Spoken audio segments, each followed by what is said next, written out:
Hello and welcome back, and thanks for joining me again, musician on a motorbike. Today I will take a ride on my Royal Enfield Classic 650 across West London, or as I knew it once as a child and in my early teens, home. We visit Brentford, where we take a look at the home of the bees, as it was for over 100 years before they moved to their new ground. We then venture into Ealing and discover that a saint was actually schooled at the great school of Ealing. Who would have thought it? And finally we go to Richmond, where we meet a young 13-year-old who gave birth to the first king of the Tudor dynasty. That same king was to lay the foundations for one of the greatest palaces, known as Richmond Palace. And yet we don't know Richmond Palace today. Why not? Well, if you want to join me on a historical discovery tour, a very brief whistle stop on my Royal Enfield Classic 650 of West London, then join me, musician on a motorbike.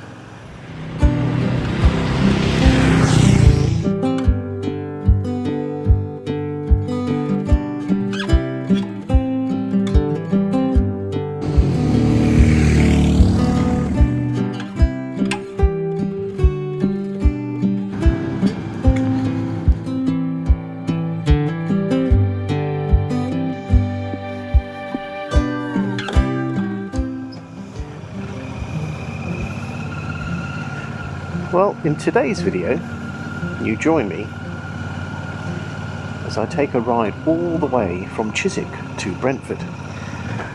No, it's not exactly a very long way. In fact, it's very close indeed. But since I was a child, this area has changed immensely. Immensely. But a bit like Chiswick, there's a rich family history as well, a family that lived around here. And I spent much of my childhood in this area, visiting my aunt.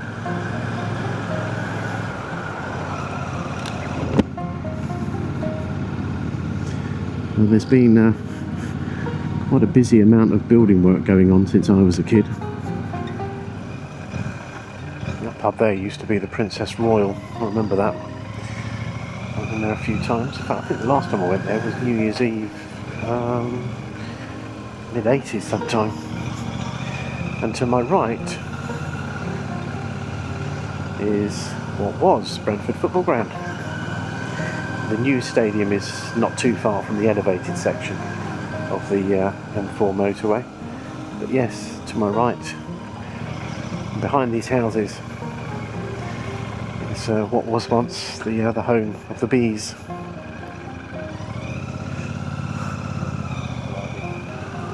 But today you find me riding towards that beautiful part of West London known as Ealing. Now, I say beautiful, beauty is in the eye of the beholder, of course. I actually was, I was born in Isleworth, and my grandparents lived in Chiswick, as you probably found out if you watched the other video.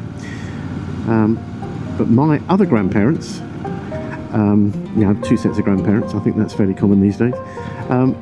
They lived in Ealing, actually started in West London. So my grandfather, his sister died when she was aged 24 after having attained her degree. He actually got a scholarship to Trinity College of Music, and he was going to be a concert pianist. In fact, he was already performing to quite a high standard regularly. But unfortunately he had crystals in his spine, so he had to resign his scholarship and was not able to fulfill his career as a concert pianist.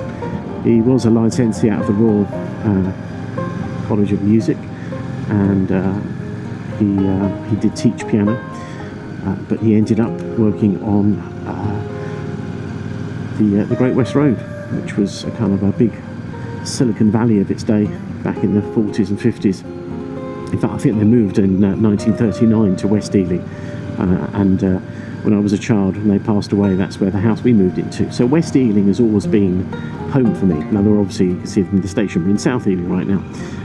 But the reason I'm heading here is because Ealing as a whole is, let's let this car go. Ealing as a whole is, it's got a bit of rich history to it, which I'm not going to go into it all, but there is one particular character that I thought I'd take a visit and have a look. Yes, the place I want to visit is the location of the Great Ealing School. It was situated on St Mary's Road, Ealing, W5, which is where I am now. It was actually founded in 1698. In its heyday of the 19th century, it was as famous as Eton or Harrow, and possibly at the time being considered one of the best private schools in England. But the particular person that I'm interested in talking about that has links to that is no less than Saint John Henry Newman. Yes, a saint was actually educated right here in Ealing. He started as an academic. He was known as an English Catholic most of his life, a theologian, a philosopher, historian, writer and a poet. But he was prior to that an Anglican priest, and after school he attended Oxford. So he was quite a special character and attended quite a special school. Now you might be wondering, why am I just pulling into this little side road? Well, this is the absolute location that is listed as being the intersection of these two roads as to where the Great Ealing School once stood. And of course, no longer is the case. Most people in England have heard of Eton and Harrow, not many people perhaps of the Great Ealing School. And even though I could talk for hours about John Henry Newman, that would take far too much. I just wanted to show a little bit of the link and the location. So that was the location of the Great Ealing School, on a par with Harrow and Eton apparently.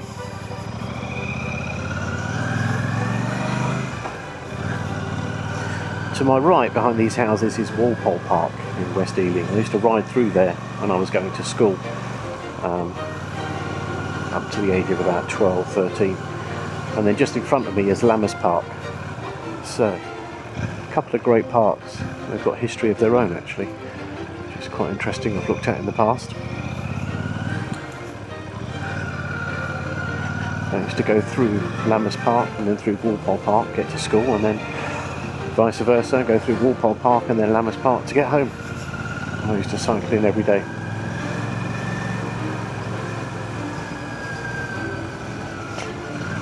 Actually, I say 13, I think I was the age of 12, and then from 13 I went to a very different school.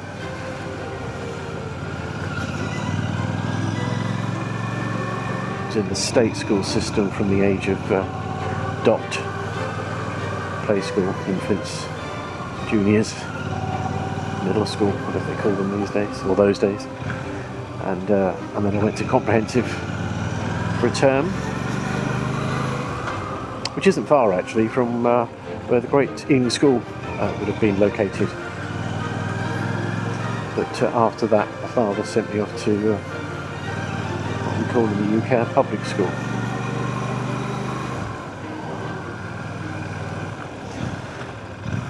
Sat-nav's taking me to the next road, but the first house that I lived in with my parents was this one, Green Avenue in West London. I'll tell you what, these are just 2 up, 2 down, nothing amazing about them, but being between Northfields Avenue and Boston Manor Station, the property prices are crazy around here.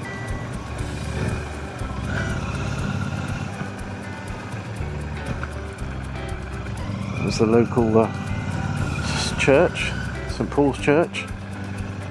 I used to be in the Boys Brigade when I lived in Ealing, which we met in a hall that's just there. It's been completely refurbished now. It's the headquarters of New Wine.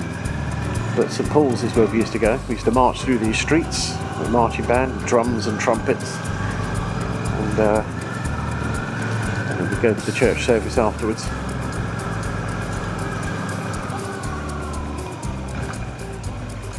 I talked about my grandfather and grandmother. In 1939 they moved into Burnham Way, so they died in 71. From then my father, my mother and I, we moved here.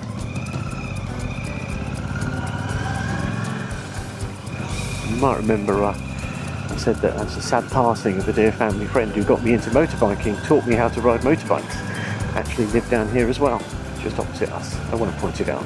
But, I have passed it.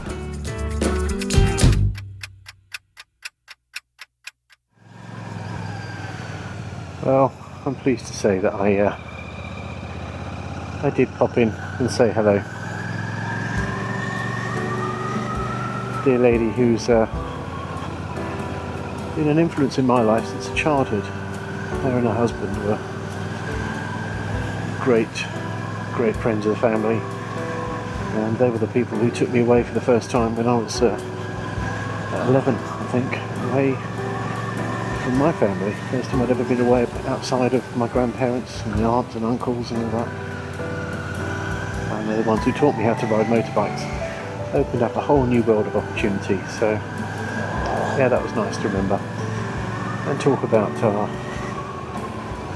husband who we lost a while ago. Happy memories.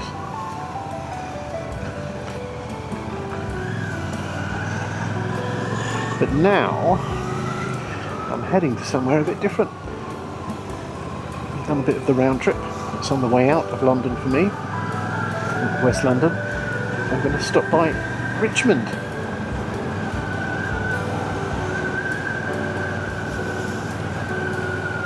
Not a long stop, just a quick trip round.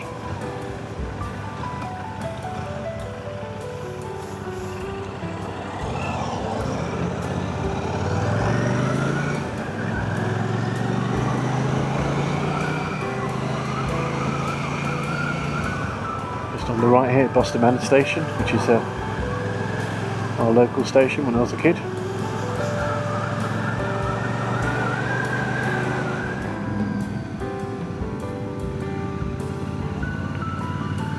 And just on my right is Boston Manor Park,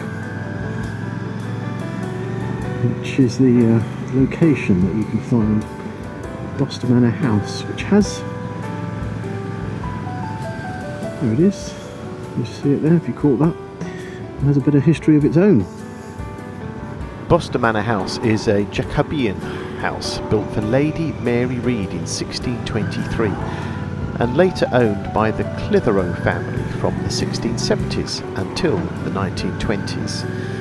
It actually recently underwent some major refurbishment, taking around 5 years, and was reopened to the public in July 2023. Well worth a visit if that's your kind of thing.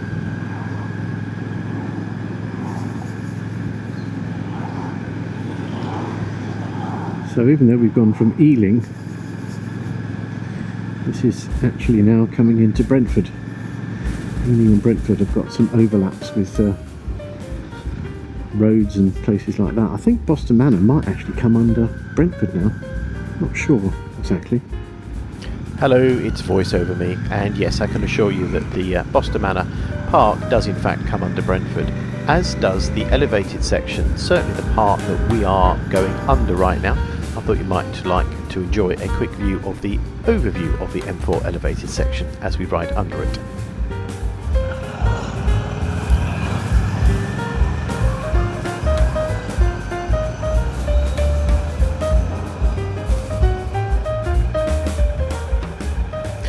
Now, a bit like Chiswick, in my last video, Brentford was somewhere I frequented quite a lot as a child. I had family who lived around here, and one thing that I remember as a child and into my teens was a famous pub known as the Red Lion Pub, which is actually just up on the left hand side here. Now, the pub was demolished and rebuilt in 1965, which is the one you can see in the picture. Now, the modern replacement, it was very well known to feature live bands, and I remember hearing them as a kid because I used to stay not too far from here. But as a teenager, I remember coming down here with friends, even when I lived in Reading, catching buses to actually see live music. That pub itself has now been demolished, but it is now a McDonald's restaurant.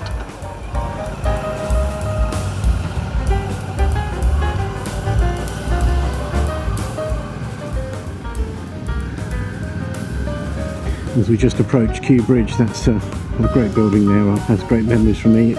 It used to be the Star and Garter Hotel. I think when I came out of hospital after being born, that was one of the first places that my parents stopped off and we visited. think it was a community of people that were waiting to meet us and greet us. Maybe we did go home first and popped in there afterwards, but the story goes that I was taken there first. But certainly as a child, I remember sitting on the lions outside the door. There used to be 2 black lions, not quite as big as Trafalgar Square, but big and solid enough for me to sit on as a kid.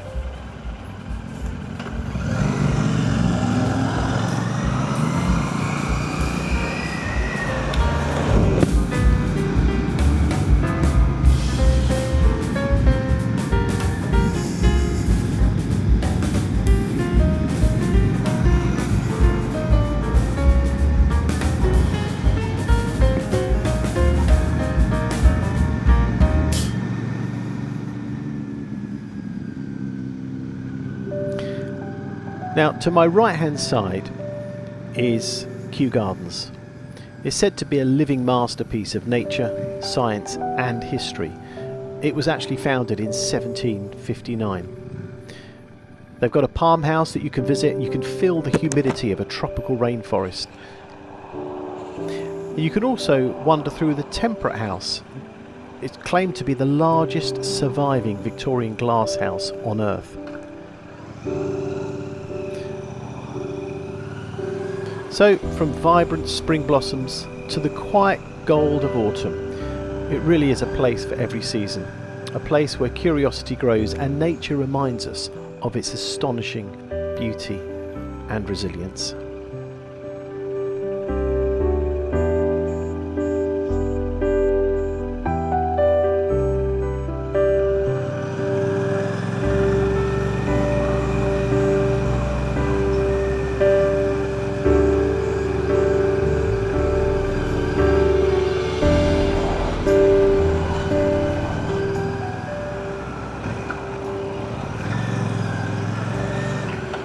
Well, we find ourselves in Richmond now. Beautiful part of the world. Love Richmond.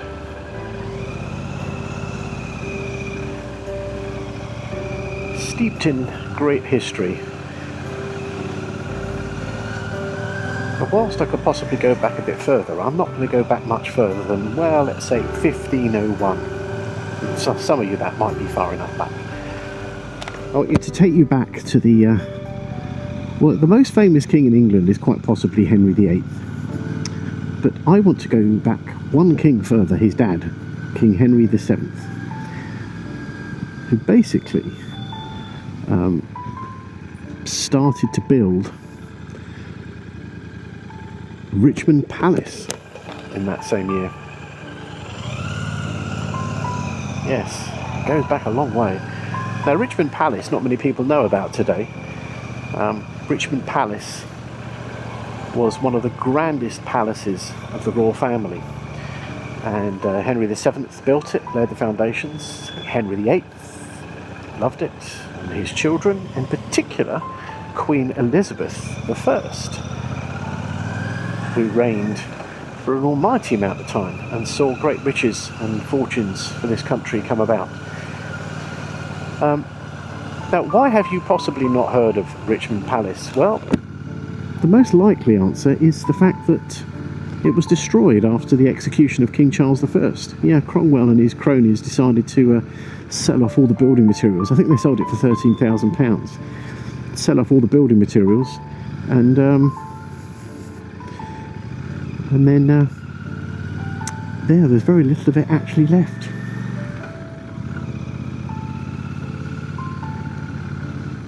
But what I'm finding and trying to find, and I've never seen it before, so this is as much an adventure for me as it is for you, if you're finding this an adventure at all, is I'm trying to find it for the first time, the little bit of the palace that is left. And there's just one little bit, and it's a gateway. And there it is. There it is. Let me see if I can pull over here without dropping the bike. Yes, that, ladies and gentlemen, I believe are the remnants. It's a gatehouse, a gateway, which is the only part of the palace that still exists today. Quite something spectacular. to think of the history. And if you look up there, you can see the royal coat of arms. The greyhound that you see on the right is the symbol of the Beaufort family, and the dragon on the left is the emblem of the Tudors. Henry VII's mother was Margaret Beaufort, Countess of Richmond, and his father Edmund Tudor.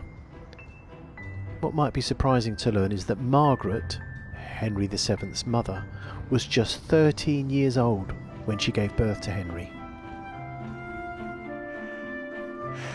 Yeah, absolutely stunning. So pleased that I found it. I really am. Overlooking a lovely bit of greenery as well. But of course the original palace can probably be found in other buildings because it was used as building materials. But not sure I'll be able to ever find out where that is. Yes, so a little bit of history of Richmond. And a little bit, if you want to go back just a bit further, the whole Tudor dynasty, which of course I've just referred to, with Henry VII, Henry VIII, Elizabeth I. And let's not forget Mary and Edward in between. Or even Lady Jane Grey, was it? The 9-Day Queen? All of that stuff. The Tudor dynasty was quite something.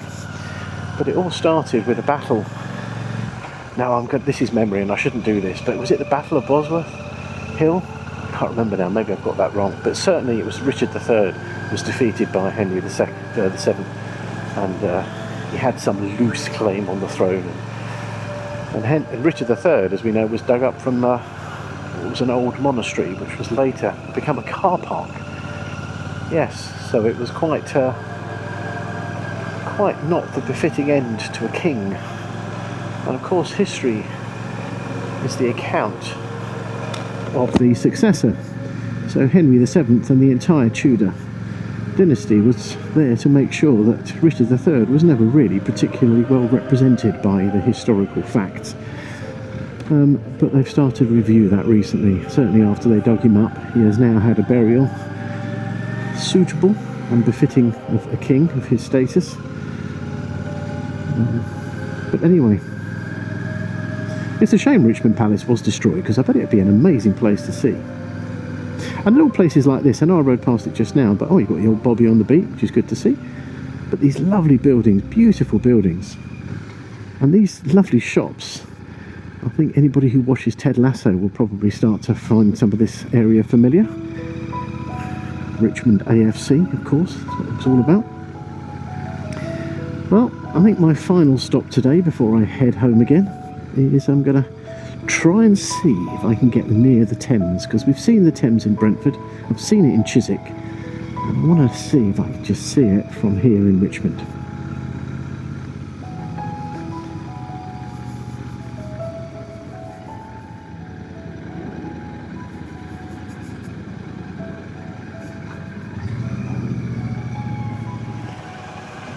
Yes, well there you go. There is the Thames in all its glory, and a little bit more besides, because actually it's a road that's liable to flooding. I guess the Thames is, the tide is coming in now. But you can see that the steps lift up so that the base of the doorsteps are higher, which is good to see. Right, I think that concludes my day here. Thank you for joining me on my trip round West London. It's been great to have you along for the ride. So until the next time I see you, take care, ride safe, and I look forward to catching up with you again soon. Bye for now.